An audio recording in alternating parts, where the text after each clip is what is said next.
Hello everybody, and you're very welcome again to another show. Today I have an incredible guest, Lilwen Selina Joynson, and Lilwen is an integrative counsellor, and Lilwen does a very specific type of therapy. It's an equine therapy, and this show is going to be incredible because it's not one of the normal kind of therapies that we generally tend to go for, and many people are not even aware that this even exists. And we're going to talk today about how this is so profound and such a powerful therapy and a very natural therapy as well. So Lilwen is here to discuss all of that with us and to give you information about it and how it can help you and impact you and your family. Lilwen, you're very, very welcome to the podcast. Thank you, Johann. Thank you so much for inviting me. You're very welcome. Lilwen, we're going to start by asking you, why equine therapy? What got you into this whole area, and what is it that you're really passionate about in this whole area? Yeah, so it's a very good question. Why always? But I mean, I'm very blessed. I'm Welsh. I live in Wales. I live in Pembrokeshire right now, and I was born and raised on a farm. So being, a farmer's daughter, if you like, has a different way of growing up. So I spent most of my time when I wasn't sort of in school and what have you, with my animals, either with cows, because we were dairy farmers, or my brother still farms on that farm now. And also my father was very passionate about horses.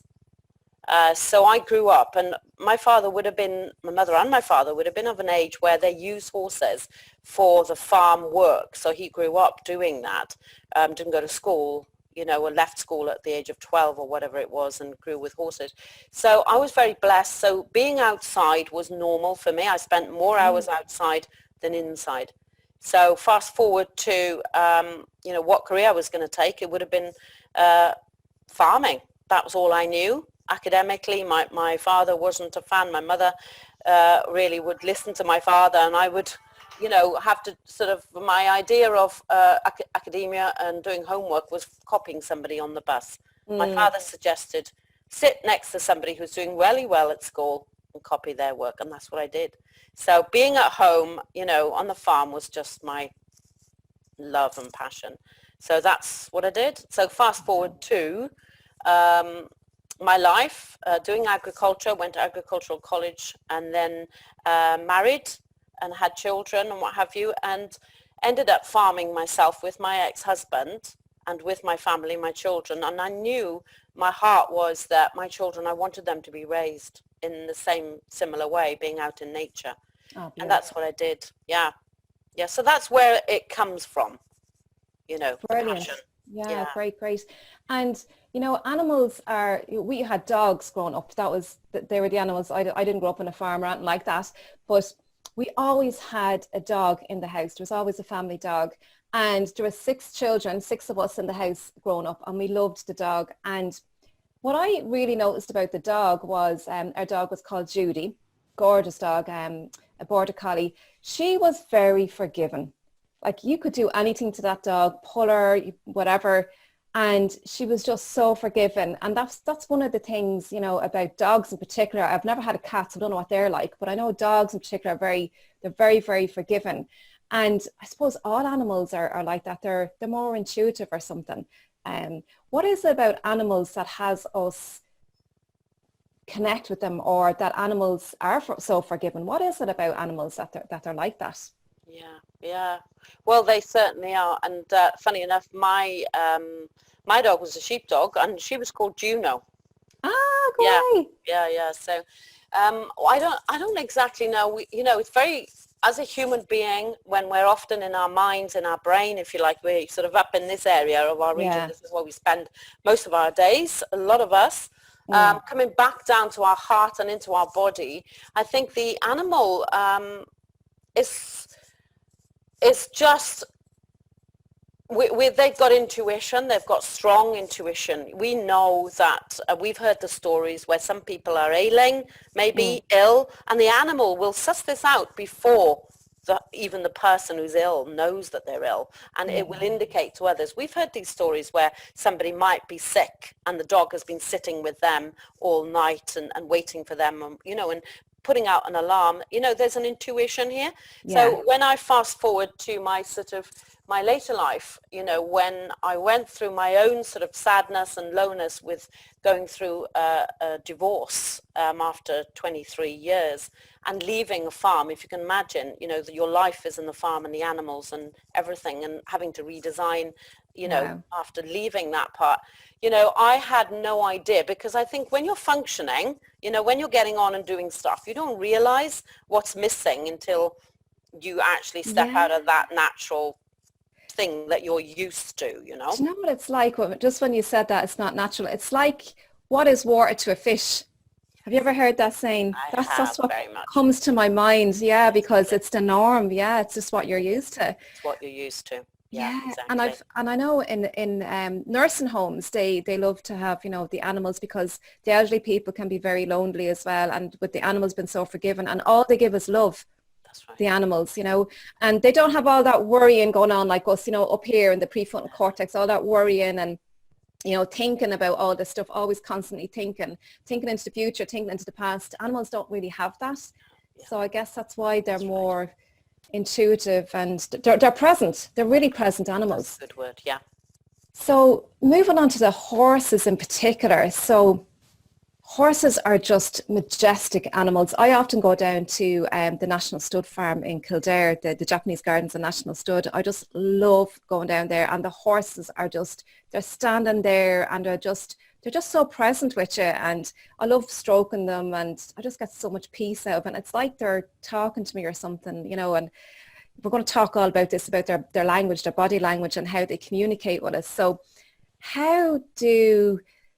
why horses that you chose to use this therapy, and why is it that horses are used in this and the therapy the model that you're using is equine assisted growth and learning assisted training, is that right? That's right. This particular training, so there is different layers or different models, so tell us why horses, first of all, are using this type of therapy, and what is it about this particular therapy that is different than others? Yeah. So I think, when I discovered, and I went off to do an integrative counselling degree after farming all those years, because I wanted to figure out what had been going on in my life. So in that process, in discovery, in the 3 years at Roehampton University, I started to reflect back in how I had been, because it's all about reflection, looking back, looking to see how we're coping. And what I saw, what I felt, I suppose, more than seeing, I started to feel something and then see it, that animals had always been around me. So coping with my mother becoming ill, all sorts of things that had happened in the family I was always around, so I was held really by animals. And that presence that you said, that when you connected, when you touch or stroke, there's an energy, and it's all an energy exchange, and they're present, they're solid, they're grounded animals. And we are like up here often, especially when we're stressed or anxious, we sort of go into that vigilant state of stress or survival. Hyper kind of a state. Survival usually is what it is, but actually dropping down, touching, feeling. So when I discovered that, I didn't know that this therapy existed. So the model I now practice, I had no idea. But what I was really clear was that whatever this learning I was feeling, I was going through the psychotherapy training that I was, learning from real lead people in this subject of psychotherapy, massive, academic writers and what have you. I knew there's a different way. Brilliant. I knew there's a different way. There's a feeling of knowing. So looking and searching. So I thought, right, I'm going to find it. If it's not out there, I'm going to work and find it and design it. So then I went and trialed, because I'm a person that likes to try things out. So I tried different models. I rang people up. I did the research, on the internet. This was over 10 years ago. And then I went and booked sessions, appointments with different people doing different things. And then I ended up speaking to a beautiful lady, Annie Tidmarsh from Scotland. And Annie talked about the EAGALA, the Equine Assisted Growth and Learning Association model, and how there were two people in the sessions. So there's always an equine a psychotherapist who is qualified in their discipline, so their belt and brace, they're already a part of member body.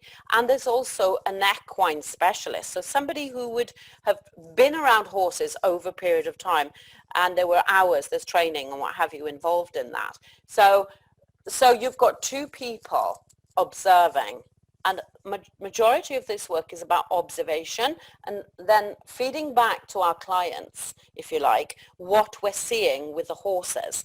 So what happens with the psychotherapist in the room, you've got an energy space in the room, but often, if you can imagine, I'm going to fast forward now to a family. If you can imagine maybe a 7-year-old, an 8-year-old who's struggling with something, okay, as soon as you actually ask them to talk about that one thing that they're struggling with, they often, they're caught in a can't describe it. They don't know. They haven't got the words to describe what their feelings might be. And these adults to articulate, don't they? Children do. They do, and adults do. Yeah, true. They do. And it takes time. And also, there's this curiosity over with the adult who might be the expert if it's the therapist in the room. But the child is feeling vulnerable, insecure, uncertain. Are they going to get it right? Are they going to say the right words? But if you imagine opening that up and taking them out into a field, a grassy field, potentially, if it's not too wet and muddy, a grassy field, right, with horses, and then we're observing the horses. So what we're inviting them to do is tell their story without asking them to go internal. We're externalizing and wondering what's happening with the horses, being curious. So we're looking over there. So as we are sitting here now, I know we're virtual, if you like, but if you can imagine, I'm looking away from you and I'm looking at the horses. So that naturally body position of me facing away from you, you will be curious as to what I'm looking at. Okay. Eventually. So we're showing, we're inviting people really, let's look over there. What's happening over there? So then we get an opportunity to tell our story through the horses. So it's like a mirror reflection almost. It's like looking in the mirror at what's happening. It is. Often people describe it like a mirror because the horses, if we bring it back down to basics, like you talked about the dog in the family with the 6 of you and was very forgiving, whatever, they really are. So, but what's happening is that energy, that dog or these horses are energy as we are, but because we don't see ourselves as energy, it's hard for our minds to switch to think that we are energy. But when we're looking over there, those horses are moving. They could be still, they could be depending. So as I've noticed over time, and I'm drawn to looking over there now because I'm taking pictures. I'm visual. Most of us are visual. So I'm making pictures. So as I'm even talking to you about horses, I'm looking or thinking about a session with a family and looking over there and inviting them to look over there and wondering, what are they doing? And these sort of words that would come or often come from people, that horse looks sad. Yeah, all right, great. Yeah, because their description, how they're describing it, how they're seeing it. Yes. And if you can imagine how you have in a family and there might be an adult who wants to, and I'm being a bit cheeky here, but this is the reality. The adult wants to show this person that doesn't know their family dynamics because they've got a dynamic going on in the family which is potentially hidden, because we all have families and we sort of try to, be the good parent or whatever, but that parent might be feeling a little bit vulnerable in front of another adult, right? And they're judging or potentially.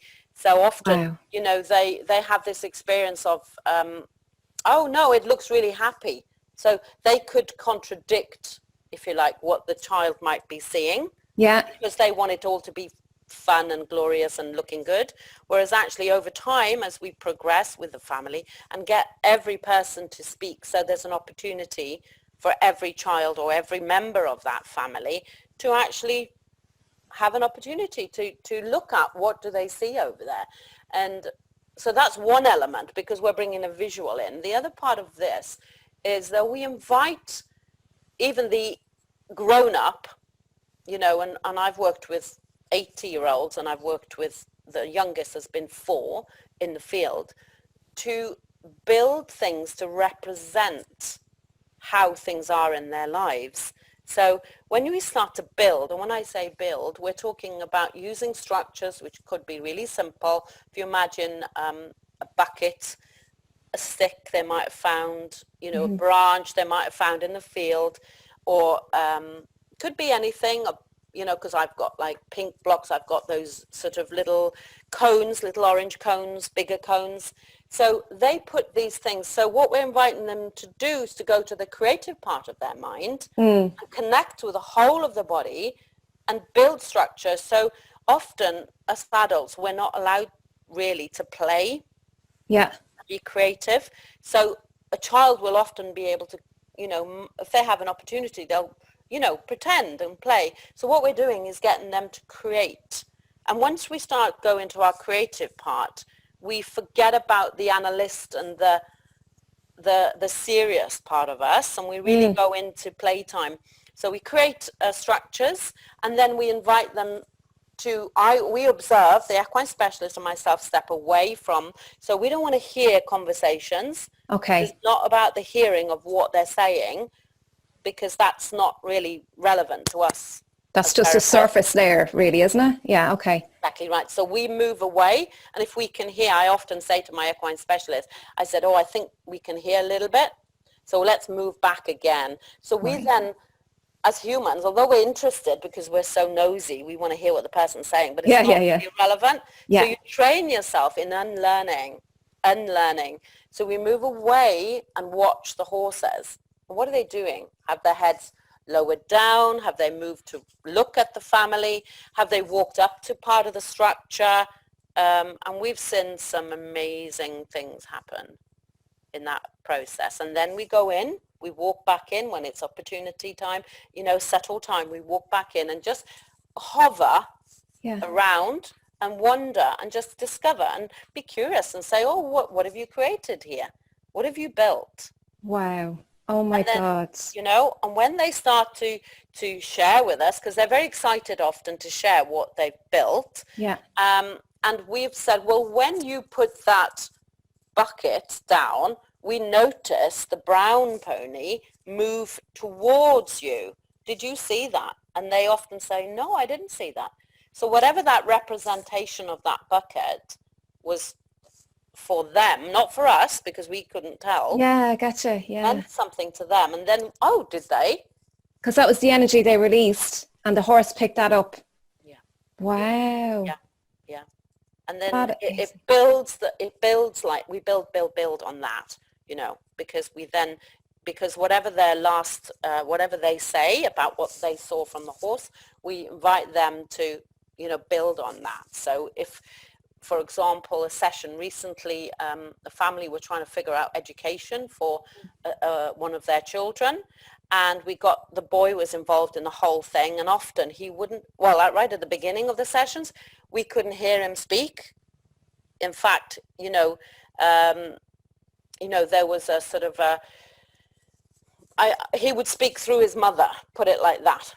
Right, okay, yeah. But I put some rules in, so, you know, adults or everybody else weren't allowed to speak, and only the young boy was allowed to speak. So he created different areas, and then he went and sat and went into those areas and felt what it was like. So, for example, they were looking at home education, they were looking at a structured school education that he was already in, that he wasn't enjoying very much, but he was missing his friends, you know, like in lockdown.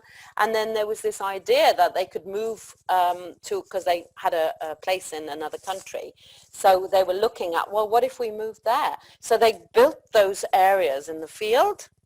Oh my God. Then they moved from place to place. And then he did that with one parent, then he did it with the other parent, and then we just kept feeding back what we saw, you know, and where we saw some shifts or some changes in the horses. Wow. That's how. God. And would it take, I know it would differ, some people, it's a great way to access and a safe way to access that information really quickly, compared to like talk therapy or something like that. I mean, you could be years going to talk therapy and nothing happening. But how long would it typically take, or what kind of sessions does it take, when you're working with families in a family situation? How long, or, what would one session be like? And obviously you don't want to rush a session because whatever is coming up, it's evolving. So you want to let that be. So what way does that work in regards to timing, if you like? Timing, yeah. So it is, that there's no sort of perfect number of sessions, etc. But the work is solution focused. So even before the client turns up to the field to make that first session, we put out there in conversation or an email or whatever it is, we want them to start to consider that this is solution. So they may not, it's that old saying of, I know what I want, but I don't know how. Yeah. So the how, we don't want to worry about the how. We just want them to look to the higher level. If we could magically create what the perfect scenario, what would that look like? So what we're tapping into that. So then once they come out into the session, a perfect timing would be, in my world, 12 sessions, because sometimes if you have a family maybe and there's an individual in there that's struggling, say it's a young person, right? And often before they find equine therapy, they've often tried other avenues and maybe got stopped or whatever. So it's the problem has already, if you like, or the issue has already consolidated quite a bit. So we've got some unpacking to do. Yeah. So maybe the first session would be maybe, the parent, one parent and that individual. Because what I say to parents, this is a system therapy. This is a family thing. We're not going to just focus on the young person here. Yeah. Family, because if the young person came to the sessions and actually changed something, they're going back into an environment that hasn't actually transformed or had a look at things, at how it's functioning. Because if we're shifting something inside, because there's an embodied shift in nature, this is why I think if I reflect back on myself, and you might want to reflect back on your dog in the family home, right? What happened is we feel better. There's a body sensation. There's an embodied shift, and you can't. It's not just here. Yeah.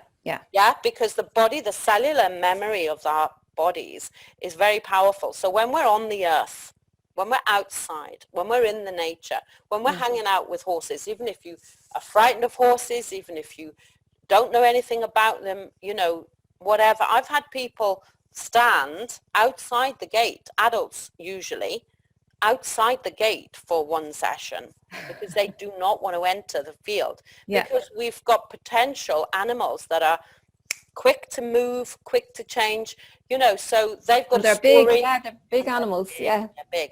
So the movement and the bodily change. So we're looking at 12 sessions, but maybe, we would build in maybe third, fourth session, we introduce the second family member. I always say, bring grandparents, bring whoever that's involved in your family here. Yeah. And I think that's a really, really important point to make, because I've seen it time and time again where parents there's something wrong with my child, and it's all about the child, and they're pushing the child to, and they mean well, right? They're parents and they mean well, and they're sending their children off to therapy, whatever it is, type of therapy. And then they're coming back into that family environment where the mother is being this way or the father is being that way, and it's back, and it's all energy, as you say, and that cannot be stated enough. And the whole family dynamic all working together, because we learn everything in our environment, as you say, and the home environment is the starting point to who we are, and how we're evolving to be. And it's all about how we're being. And I just love the work that you're doing, because, and involving the whole family, because there's not very many therapies that involve the whole family. And then you also made another point when you're talking about, how you communicate with the family when they're out there in the field, and you go back in and you have that conversation with them. and you're saying, did you notice the horse doing this and doing that?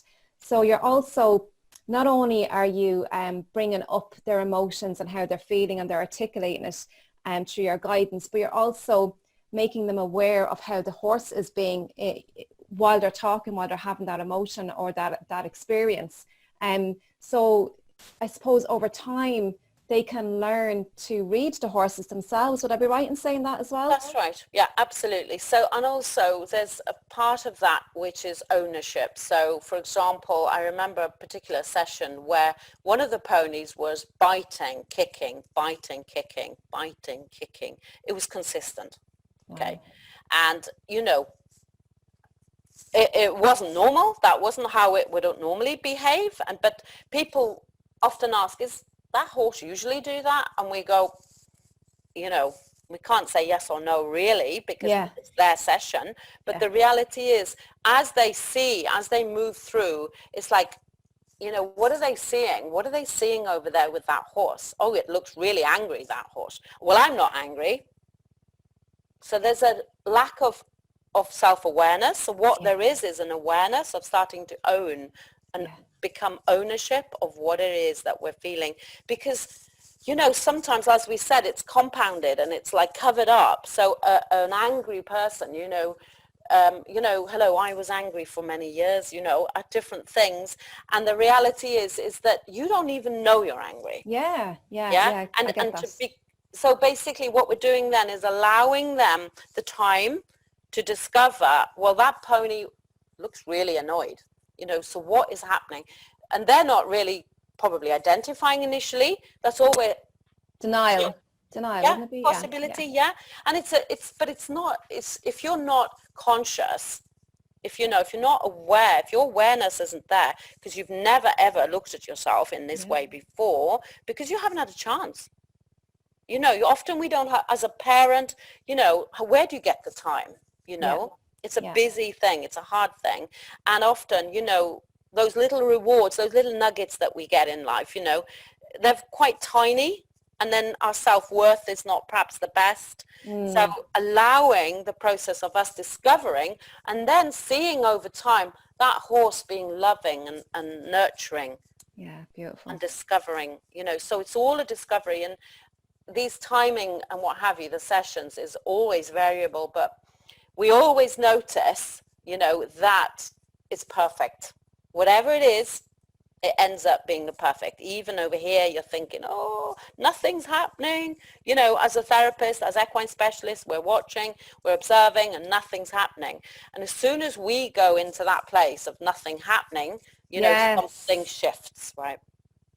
Yeah, I get it. Yeah, because, there's so many of us that would have so much pressed down, suppressed so much. And I think, you know, there's a lot of people going around numb, like, you know, if there's any kind of traumas or anything, you know, really like a catastrophe that happened in the family, or it could be a car crash or anything, you know. And part of our survival system is keeping us numb. So it's very difficult for that stuff. So it may take a while to come up. But I love the whole conversation around not knowing or not even realizing who we're being. And it can be ugly to look at, and it can be difficult to accept. But I think it takes a certain amount of vulnerability as well, and you know, curiosity, wanting to discover yourself, and it takes courage. Like, it really does take courage. And I just think the work that you're doing, Lilwen, is absolutely incredible. It's so profound. Do you also work with individuals, like adults, on an individual basis as well? You do, as well as families, yeah. And we're coming to the end now, Llewellyn, as well. And I want to just mention that you do have an inner sense consultancy business as well. So you do work on corporate levels as well, helping to make people more productive and for teamwork and all that. So you have that available as well if anyone wants to contact Lilwen in relation to that as well. So Lilwen, I just want to wrap it up and really, you know, what important message could you give people about, you know, children to me are such a precious gift, and you know, children learn from our observations, they learn from our behaviors, if you like. They don't learn by what we tell them to do. And again, it's all energy, and it's how their brain is made up from such a young age. So I think as a parent, we are so responsible for our children, but it's a fantastic responsibility. I think it's a gift to have that as a role model, you know, to be a role model and to be responsible for your children. So I think the work that you're doing involving the whole family dynamics and bringing the parents in as well is just absolutely gorgeous. And to really, you know, give that message to parents as well, you know, about how, you know, the whole family dynamics and the whole, you know, going back into that family environment, is you're shifting everybody's energy in the whole family. And that's going to have a ripple effect on the outside world as well. So that's why I wanted to have you on, Lilwen, because it's just a profound therapy, and I think everyone should try. I'm definitely going to try it, actually. Where are you based? Yeah. So I'm based in Pembrokeshire in Wales, but I have areas that I work from all over. Yeah. Because I was training in London, so I've got a centre that I can use when I go there, and I've got different areas where I can use different centres depending on who I'm working. But one of the things I want to just tap in, Joanna, to what you said there, is that you described, you know, that the parent, you know, the responsibility.